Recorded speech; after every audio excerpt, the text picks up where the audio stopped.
Every year, hundreds of people from all over the country descend on the small town of Athens, Oregon, to celebrate the Hodaka motorcycle. This is Hodaka Days.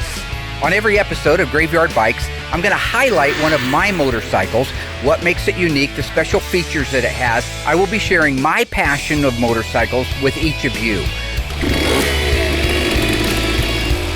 On this episode, I am going to share with you my little Hodaka Road Toad and what it means to me.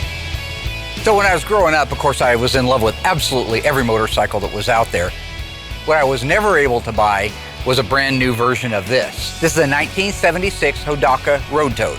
It's got a 21-inch wheel in the front, 19-inch in the back. It is a fully functional enduro. So I have turn signals, I have a horn, I have a speedometer, I have headlights, I have a stoplight. This bike is 100% legal to ride on the road, but it's also a great trail bike as it doesn't weigh very much, it's very nimble, and it has great shock travel. Every motorcycle has a story. When you're talking about underdogs, you're talking about Hodaka. It was created in Athena, Oregon, a small timber town, much like you see behind me, which is Springfield, Oregon. Through history and passion, I will share the story of what my motorcycles mean to me and what you might want to keep your eye out for if you decide you want to buy a quality vintage motorcycle.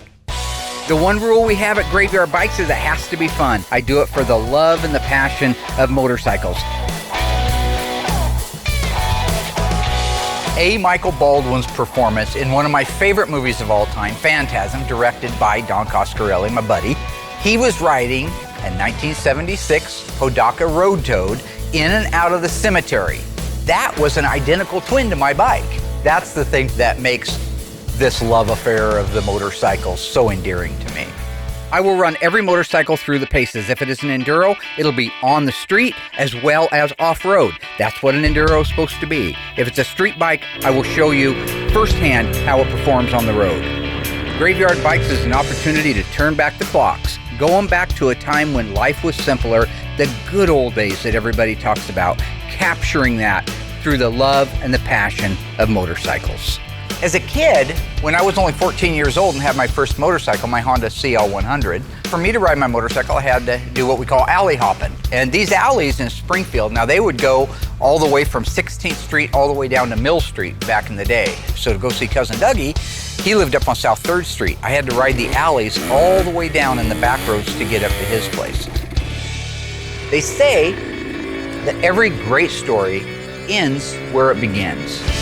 For me, Graveyard Bikes ends where it begins. Mark Warman, 14 years old, little motorcycle, 14th Street, alley hopping, and that's what I want to share with you.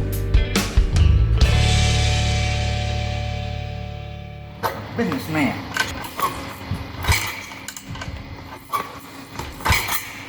Okay, I might be... What you gonna do about that? Huh? What you gonna do about that? Yeah. Didn't think your ice tray could do it.